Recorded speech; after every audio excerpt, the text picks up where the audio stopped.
Hello दोस्तों, मैं हूं जुनैद और आज की इस वीडियो में 10 ऐसे सवाल आपको बताने वाला हूं। अगर आप किसी भी अकाउंटिंग वाले फील्ड में इंटरव्यू देने जा रहे हो तो ये 10 सवाल आपके बहुत काम आने वाले। वैसे तो ये 10 सवाल बेसिक हैं, लेकिन जो मैं समझाऊंगा ना चीजें आपको, कहीं ना कहीं उससे आपकी ना एक अंडरस्टैंडिंग, जो समझने की शक्ति है वो थोड़ी सी खुल जाएगी। यानी कि आपको ना कॉन्सेप्ट क्लियर हो जाएगा। तो हम सवालों की तरफ चलेंगे, चीजें कर रहे होंगे, लेकिन उससे पहले एक चीज बता दूं, अगर आपको अभी तक जॉब नहीं मिली है तो आपको ये चैनल सब्सक्राइब कर लेना चाहिए, क्योंकि यहां पर बहुत ही काम की वीडियोस आने वाली हैं आने वाले टाइम में। और हम आपको ना इस चैनल की तरफ से बहुत सारी ऐसी चीजें गिफ्ट करने वाले हैं, बिल्कुल फ्री ऑफ कॉस्ट, जो चीज कहीं ना कहीं आपकी लाइफ में वैल्यू ऐड कर रही होगी। तो रिक्वेस्ट मान लो, सब्सक्राइब कर लो, बिल्कुल फ्री में होता है, नोटिफिकेशन बेल भी ऑन कर लो। आगे बढ़ते हैं, पहला सवाल लेते हैं। पहला क्वेश्चन ये है कि आप जब जाएंगे इंटरव्यू देने के लिए तो आपसे आपका एग्जामिनर, आपका इंटरव्यूअर आपसे ये पूछेगा कि आपने अकाउंटिंग के फील्ड को ही क्यों चुना। मैं पिछले महीने एक अकाउंट्स की टीम के साथ काम कर रहा था, थोड़ा ऐसे डेवलप करने के लिए, अपने माइंड को खोलने के लिए कि चीजें होती क्या है, जीएसटी क्या है, टैक्सेस क्या है, क्योंकि मुझे अपना बिजनेस को आगे बढ़ाना है, रन करना है, तो इन चीजों की कहीं ना कहीं जरूरत पड़ने वाली है, लाइक सीए वगैरह। तो मैंने सोचा कि हाँ ठीक है, चलो 6 महीना यहाँ पे काम करके देख लेता हूं मैं कि चीजें एक्चुअली में सीए के अंदर या फिर अकाउंटिंग के फील्ड में काम कैसे करती हैं। तो वो ना मुझे 6 मंथ का जो एक्सपीरियंस वहां से मैंने गेन किया ना दोस्तों, बहुत ही सही लगा मुझे। उसी के बेस पे 10 क्वेश्चन रखे हैं और इन 10 क्वेश्चन के अंदर आपको जवाब देने की कोशिश करूंगा, अपना एक्सपीरियंस शेयर करने की कोशिश करूंगा। पहला सवाल यही था कि आपने अकाउंटिंग के फील्ड को क्यों चुना। देखिए, अकाउंटिंग का फील्ड एक ऐसा फील्ड है कि यहां पर कभी मंदी नहीं आएगी और ये काम कभी बंद नहीं होने वाला। ठीक है, लोग एक बार वो कपड़ा पहनना बंद कर देंगे, लेकिन काम करना और काम को तरीके से करना, उसका डाटा को एंट्री करना, कहीं ना कहीं टैक्सेस भरना, भाई कंटिन्यूअसली रहने वाला है इस देश के अंदर। ठीक है, अगर हाँ गवर्नमेंट ने कहा कि चलो आज से टैक्सेस बंद, तो फिर कंपनी सोचेगी चलो ठीक है, डाटा वाटा बनाना थोड़ा काम कर दो, अकाउंट्स का काम को थोड़ा डिले कर दो, लेकिन ये कभी होने वाला नहीं है और अकाउंट्स जो है वो हमेशा चलता रहेगा। तो इसीलिए आप इसका जवाब ऐसे भी दे सकते हो कि सर ये काम में मंदी नहीं आएगी और ये काम कभी बंद नहीं होने वाला, इसलिए मैंने इसको चुना। पहली चीज। दूसरी चीज, आप इसको ऐसे भी जवाब दे सकते हो कि सर यहां पे ना बहुत सारी अपॉर्चुनिटी है। जी हाँ, एक अपॉर्चुनिटी नहीं है, यहाँ पे आपके पास बहुत सारी अपॉर्चुनिटी मिलती है आपको अगर आप एज ए अकाउंटेंट कहीं काम करते हो। तो दोस्तों ये था इस वाले पहले वाले सवाल का आंसर। अगर आपको ऐसा लगता है कि नहीं सर कुछ थोड़ा अलग हो गया, तो आपके पास अगर कोई प्रिपेयर्ड आंसर है कि आपने अकाउंटिंग वाले फील्ड को क्यों चुना, तो आप हमें कमेंट में लिख के बता सकते हैं कि सर ऐसे भी इसका आंसर दिया जा सकता है, हम पढ़ लेंगे। और हाँ एक चीज बता दूं, रिप्लाई हो या ना हो, कमेंट में सारे पढ़ लेता हूं, तो कर दिया करो बेफिक्र होकर। क्वेश्चन नंबर 2 हमारे पास क्या है वो जान लेते हैं। दोस्तों ये वाला क्वेश्चन थोड़ा सा बेसिक है, और हाँ बेसिक होने के साथ साथ आपको नॉलेज होना, आपको ना समझ आना जरूरी है। क्वेश्चन क्या है, कुछ अकाउंटिंग के सॉफ्टवेयर के बारे में बताओ कि वो अकाउंटिंग के सॉफ्टवेयर क्या करते हैं, उन पे कैसे काम होता है, और कुछ अकाउंटिंग के सॉफ्टवेयर के नाम बताओ। देखिए, अकाउंटिंग करने के लिए क्या है, अभी फिलहाल सॉफ्टवेयर आ गए। पहले के जमाने में एक रजिस्टर होता था और उस पर सारी चीजें डेट बाय डेट करके लिखी जाती थी। मैं जिस कंपनी में काम कर रहा था वहां पे मेरे पास जो कच्चा डाटा आता था, रजिस्टर पे लिखा हुआ आता था, हम उस डाटा के अंदर से कमियां ढूंढते थे, एक्यूरेसी के साथ चीजों को करते थे और उसको एक्सेल की शीट में, टेली के अंदर कर रहे होते थे। ठीक है, तो अकाउंटिंग के लिए जो ज्यादातर सॉफ्टवेयर यूज हो रहे होते हैं, वो एक तो सबसे पहले इंडिया में टेली को रखा जाता है। टेली ईआरपी करके एक सॉफ्टवेयर आता है, वो यहां पे यूज हो रहा होता है। कई बारी थोड़ी नेक्स्ट लेवल की अगर कंपनी है, बड़ी कंपनी है, तो वहां पे सेव करके एक सॉफ्टवेयर वो भी यूज हो रहा होता है। और एक्सेल वगैरह भी हम कहीं ना कहीं यूज कर रहे होते हैं अकाउंट्स के डिपार्टमेंट में। ठीक है, इसके अलावा पीपीटी का कुछ खास काम नहीं पड़ता और ईमेल का यूज हम कर रहे होते हैं। लेकिन हमारा क्वेश्चन क्या था, अकाउंटिंग के सॉफ्टवेयर के बारे में बात करनी थी, लेकिन मैंने आपको 2-3 चीजें और एक्स्ट्रा बता दी। ठीक है, फिलहाल क्वेश्चन नंबर 3 की तरफ हम बढ़ लेते हैं। क्वेश्चन नंबर 3 हमारे पास कुछ इस तरीके से है, आपको ना वो बोल सकता है DR, ठीक है, कुछ लाइक, और सेम बोल सकता है CR। इसका क्या मीनिंग है, वैसे इसकी फुल फॉर्म होनी चाहिए, हाँ है भी। तो DR का मतलब होता है डेबिट एंड CR का मतलब होता है क्रेडिट। ठीक है, और ये टेली की लैंग्वेज में है, आई मीन शॉर्ट फॉर्म में है। और DR का मतलब अगर हम कहीं और जाएंगे, किसी और फील्ड में जाएंगे तो कुछ और निकलेगा, CR का कुछ और निकलेगा। ठीक है, CR का नॉर्मल लैंग्वेज में करोड़ को हम कह सकते हैं। अगर कहीं किसी फिगर का आगे लगा हुआ है 10 लिखा हुआ है प्लस CR लगा हुआ है तो वो 10 करोड़ हो जाएगा, लेकिन अगर कहीं लिखा हुआ है DR प्लस नाम लिखा हुआ है तो फिर वो डॉक्टर भी हो जाएगा। तो पहले ना क्वेश्चन को समझना जरूरी है, ये बंदा पूछ क्या रहा है हमसे। अगर उसने पूछा है अकाउंटिंग के फील्ड में DR एंड CR का क्या मतलब है, तो फिर आप बताओगे DR का डेबिट और CR का क्रेडिट।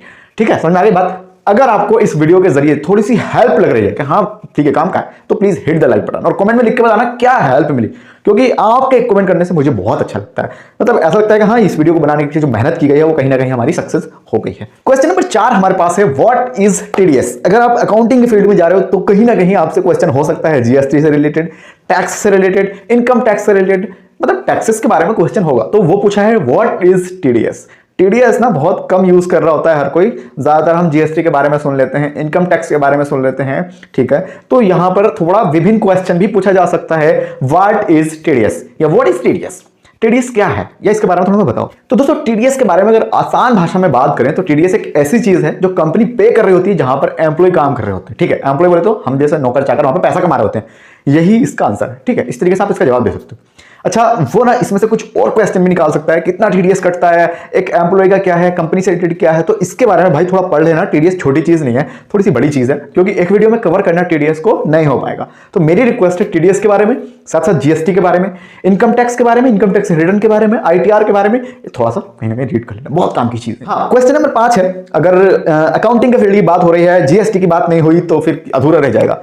जीएसटी के बारे में वो पूछ सकता है कि जीएसटी की फुल फॉर्म क्या है। बहुत बेसिक क्वेश्चन है, लेकिन अगर आपसे बेसिक नहीं बताया गया तो फिर भाई वो बंदा आपको डायरेक्टली रिजेक्ट कर देगा, क्योंकि जिसको जीएसटी की फुल फॉर्म नहीं पता वो क्या कर सकता है। देखो जीएसटी की फुल फॉर्म सबको पता है, लेकिन कॉन्सेप्ट आप समझने की ये कोशिश करो कि जिसको बहुत बेसिक सी चीज नहीं पता, एक इंटरव्यू के अंदर एक कंपनी के बारे में या फिर एक इतनी पॉपुलर चीज के बारे में जिसे सब जान रहे होते हैं, उसका अगर आपको फुल फॉर्म नहीं पता या उसका मीनिंग नहीं पता आपको, तो फिर वो बंदा क्या करेगा, आपको रिजेक्ट कर देगा और आपको बोलेगा भाई आप किसी लायक नहीं हो, मजा नहीं आ रहा आपको, आप जबरदस्त क्या हो। यहाँ पे बात करते हैं जीएसटी की full form, goods and services tax, ये है इसकी फुल फॉर्म जीएसटी।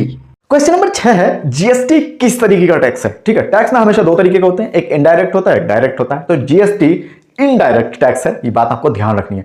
और हाँ, ये ना बहुत ही कॉमन चीज है, बहुत ही कॉमन चीज है, इसके बारे में कोई बात नहीं करता है कि डायरेक्ट है इनडायरेक्ट है, लेकिन मैंने आपको यहाँ पे बता दिया ये इंटरव्यू का पार्ट है। इंटरव्यू में आपसे बहुत कॉमन चीजें भी पूछी जा सकती हैं, बहुत हाई एंड चीजें भी पूछी जा सकती हैं, लेकिन दोस्तों शुरू में जो चीजें पूछी जाएंगी ना वो आपसे बहुत बेसिक वाली चीजें पूछी जाएंगी, और अगर आपने उन बेसिक को बताया तो ही एग्जामिनर थोड़ा थोड़ा करके ऊपर चढ़ता है। एग्जामिनर के अंदर ये आदत होती है, डायरेक्टली आपसे बहुत हार्ड क्वेश्चन नहीं पूछेंगे, ऐसा क्वेश्चन पूछेंगे जिसका आपको आंसर लगभग लगभग पता हो, और उस क्वेश्चन को ब्रीफ करना आपको आना जरूरी है। अगर आपको किसी चीज के बारे में पता भी है और बहुत कुछ पता है तो उसमें से ना जो इंपॉर्टेंट पार्ट है उसको कट कर लो, ठीक है, और वही पार्ट एग्जामिनर के सामने रखो, इंटरव्यूअर के सामने रखो। अगर आप उसके पूरा ब्रह्मांड के बारे में बताने लगोगे, उसने पूछा इंडिया क्या है, इंडिया के बारे में कुछ 4 बातें कहो, तो बहुत सारी बातें नहीं बता भाई, इंडिया इतना बड़ा है, ठीक है, आपको कुछ 4 चीजें ऐसी बतानी है जो इंडिया को कहीं ना कहीं बहुत फेमस बना रही है, रिप्रेजेंट कर रही है, बहुत अच्छे से प्रेजेंट कर रही है। तो इसी का कॉन्सेप्ट है इंटरव्यू के अंदर भी, तो ये कॉन्सेप्ट समझना यहाँ पे जरूरी है। इसी के साथ क्वेश्चन नंबर 7 हमारे साथ जुड़ जाता है कि कैश बुक कितने तरीके की होती है। ठीक है, जब आप काम करने जाओगे टेली के अंदर तो वहां पे आपको कैश बुक बनाओगे, वहां पे आप बहुत तरीके के लेजर क्रिएट करोगे, वहां पे आप बहुत तरीके की कंपनी भी क्रिएट करोगे, ठीक है। तो उसी के अंदर से क्वेश्चन है, अगर आपने टेली को अच्छे से पढ़ा होगा तो आपको पता होगा कि टेली के अंदर या फिर अकाउंटिंग के फील्ड में कितने तरीके की कैश बुक बनती हैं। इसका आंसर है ओनली 3, ठीक है, 3 टाइप की हम कैश बुक बनाते हैं अकाउंटिंग फील्ड में, आई मीन टेली के अंदर। गाइस क्वेश्चन नंबर 8 भी थोड़ा कॉमन ही है, तो प्लीज ध्यान से सुनने का। वीएटी, वेट, वेट की फुल फॉर्म क्या है? अगर आपको पता है तो प्लीज कमेंट में लिख के बताइएगा, लेकिन फिर भी मैं बता रहा हूं, वैल्यू एडेड टैक्स, ठीक है, इसका कॉन्सेप्ट यही है। अगर आप अकाउंटिंग फील्ड में नौकरी करने जा रहे हो, आपको लगता है एज ए अकाउंटेंट जॉब करनी है, हमारे बस की नहीं था सीए वगैरह करना, हर किसी का नहीं होता है, तो आपसे ये सवाल हमेशा पूछा जा सकता है। और अगर आपका इंटरव्यूअर थोड़ा सा सख्त दिमाग का है तो ये क्वेश्चन ना दूसरे या तीसरे नंबर पर रख देगा, भाई आप क्या करोगे हमारी कंपनी में आके, तो आप बोलोगे सर मैं टेली जानता हूं, मैंने टेली का इतने दिन का कोर्स किया है, तो आपसे पूछ लेगा directly what is Tally, Tally क्या है हमें ये बताओ जरा। तो देखो आसान भाषा में बात करने की कोशिश करना कि सर टेली एक ऐसा सॉफ्टवेयर है जहां पर हम हिसाब किताब रखते हैं, लेखा जोखा रखते हैं, और छोटे दुकानदार से लेकर बड़े बड़े बिजनेस तक इसके ऊपर चल रहे हैं। और हाँ, इसका एक लाइसेंस होता है जो हमें खरीदना होता है, उसके बाद ये अच्छे से रन करता है, सारी चीजें यहाँ पे चल रही होती हैं। और जितने सीए हैं आज की तारीख में, अच्छे से अच्छा सीए जो मल्टी टैलेंटेड सीए है वो भी एक टेली के ऊपर काम कर रहा है, और भी सॉफ्टवेयर अकाउंटिंग के, लेकिन टेली सबसे ज्यादा मशहूर है। टेली जो है वो बहुत ही ज्यादा इजी टू यूज है, हर बच्चा हर आदमी, यहां तक कि जिसने टेली को सीखा है, जिसने नहीं सीखा है, मैंने नहीं सीखा था सच बताऊं तो, और मैंने टेली सिर्फ 2 महीने के अंदर ऑपरेट करनी सीख ली थी। 2 महीने में से बहुत बड़ा टाइम है, लेकिन मैं उतना ज्यादा दिमाग वहां पे नहीं लगा रहा था, ये बात है। फिलहाल ये था क्वेश्चन नंबर 9। क्वेश्चन नंबर 10 की तरफ हम चलते हैं और समझने की कोशिश करते हैं कि क्या मतलब है। क्वेश्चन नंबर 10 जो है हमारे पास वो बहुत इंपॉर्टेंट है, और ये ना क्वेश्चन आपसे पूछा जाएगा, मैं गारंटी दे सकता हूं अगर आप एज ए अकाउंटेंट कहीं जा रहे हो तो, कि what is balance sheet. Balance sheet के बारे में आपने बहुत सारी चीजें सुनी होंगी, 2 बातों में बात तो खत्म कर देंगे, ज्यादा लंबा खींचने की मेरे को जरूरत नहीं है। बैलेंस शीट क्या होती है अगर आपसे पूछा एग्जामिनर ने, तो आपको सिंपल एक जवाब देना है उसको।